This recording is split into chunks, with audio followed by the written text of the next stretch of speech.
ಬೆಂಗಳೂರಿನಲ್ಲಿ ಬೃಹತ್ ಶಕ್ತಿ ಪ್ರದರ್ಶನಕ್ಕೆ ಜಿರಳೆ ಸೇನೆ ಸಜ್ಜಾಗ್ತಾ ಇದೆ. ಕೆಲವೇ ಹೊತ್ತಿನಲ್ಲೇ ಕಾಕ್ರೋಚ್ ಜನತಾ ಪಾರ್ಟಿಯ ಸಮಾವೇಶ ಆರಂಭವಾಗುತ್ತೆ. ಫ್ರೀಡಂ ಪಾರ್ಕ್ನಲ್ಲಿ ಸಂಜೆ 4 ಗಂಟೆಯಿಂದ 6 ಗಂಟೆವರೆಗೆ ಪ್ರೊಟೆಸ್ಟ್ ನಡೆಯುತ್ತೆ. ಪುನೀತ್ ರಾಜ್ಕುಮಾರ್ ಅವರ ಸಮಾಧಿಗೆ ಪೂಜೆ ಮಾಡಿ ಶುಭಾರಂಭ ಮಾಡಲಾಗ್ತಾ ಇದೆ. ಕೇಂದ್ರ ಶಿಕ್ಷಣ ಸಚಿವ ಧರ್ಮೇಂದ್ರ ಪ್ರಧಾನ್ ಅವರ ರಾಜೀನಾಮೆಗೆ ಆಗ್ರಹ ಕೂಡ ಮಾಡಿದ್ದಾರೆ.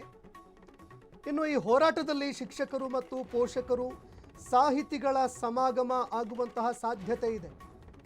ಶಾಂತಿಯುತ ಪ್ರತಿಭಟನೆಗೆ ಕರೆ ಕೊಟ್ಟಿದ್ದಾರೆ ಕಾಕ್ರೋಚ್ ಜನತಾ ಪಾರ್ಟಿ ಪಕ್ಷದ ನಾಯಕರು.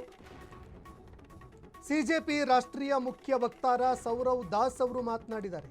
ಅವರು ಮಾಹಿತಿ ಕೊಟ್ಟಿದ್ದಾರೆ.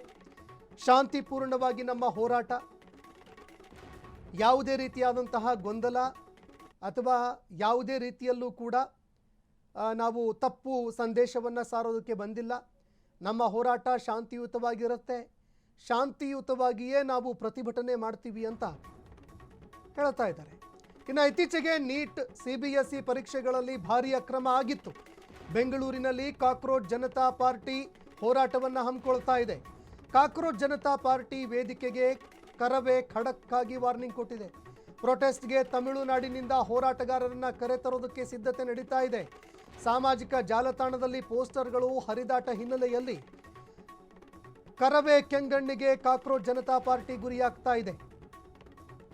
ಬೇರೆ ರಾಜ್ಯದಿಂದ ಯಾಕೆ ಕರೆಸ್ಕೊಳ್ತಾ ಇದ್ದೀರಿ ಹೋರಾಟಗಾರರನ್ನ?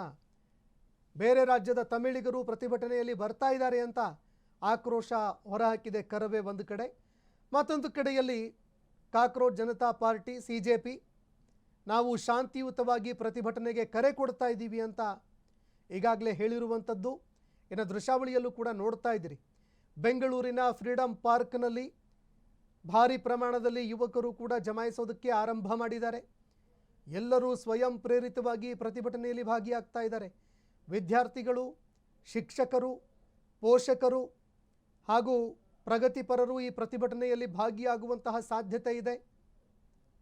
ಹೀಗಾಗಿ ಈ ಪ್ರತಿಭಟನೆ ಎಷ್ಟು ಮಹತ್ವವನ್ನು ಪಡೆದುಕೊಳ್ಳುತ್ತೆ ಅನ್ನುವಂಥದ್ದನ್ನು ಕೂಡ ನೋಡಬೇಕಾಗುತ್ತೆ. ಕೇಂದ್ರ ಶಿಕ್ಷಣ ಸಚಿವ ಧರ್ಮೇಂದ್ರ ಪ್ರಧಾನ್ ಅವರು ರಾಜೀನಾಮೆ ಕೊಡಬೇಕು ಅಂತ ತೀವ್ರವಾಗಿ ಒತ್ತಾಯ ಕೇಳಿಬರುತ್ತಾ ಇದೆ. ಇಡೀ ದೇಶದ ರಾಜ್ಯದಲ್ಲೂ ಕೂಡ ಮೂಲೆ ಮೂಲೆಯಲ್ಲೂ ಪ್ರತಿಭಟನೆ ಮಾಡೋದಕ್ಕೆ ಈಗ CJP ಕಾಕ್ರೋಚ್ ಜನತಾ ಪಾರ್ಟಿ ಕರೆ ಕೊಡ್ತಾ ಇದೆ. ಹೀಗಾಗಿ ಅಭಿಜಿತ್ ದೀಪ್ಕೆ ಅವರು ಕೂಡ ಸರಿಸುಮಾರು 4:15 ಗಂಟೆಗೆ ಬಂದು ತಲುಪ್ತಾರೆ ಫ್ರೀಡಂ ಪಾರ್ಕ್ಗೆ ಅನ್ನೋ ಮಾಹಿತಿಗಳು ಲಭ್ಯವಾಗ್ತಾ ಇದೆ. ಹೈದರಾಬಾದ್ನಲ್ಲೂ ಕೂಡ ಹೋರಾಟ ಆಗಿತ್ತು. ಅಲ್ಲಿಂದ ನೇರವಾಗಿ ಅವರು ವಿಮಾನದ ಮೂಲಕವಾಗಿ ಬೆಂಗಳೂರಿನ ವಿಮಾನ ನಿಲ್ದಾಣದಲ್ಲಿ ಇಳಿದು ನಂತರದಲ್ಲಿ ಅವರು ಫ್ರೀಡಂ ಪಾರ್ಕ್ಗೆ ಬಂದು ಈ ಪ್ರತಿಭಟನೆಯಲ್ಲಿ ಭಾಗಿಯಾಗಲಿದ್ದಾರೆ.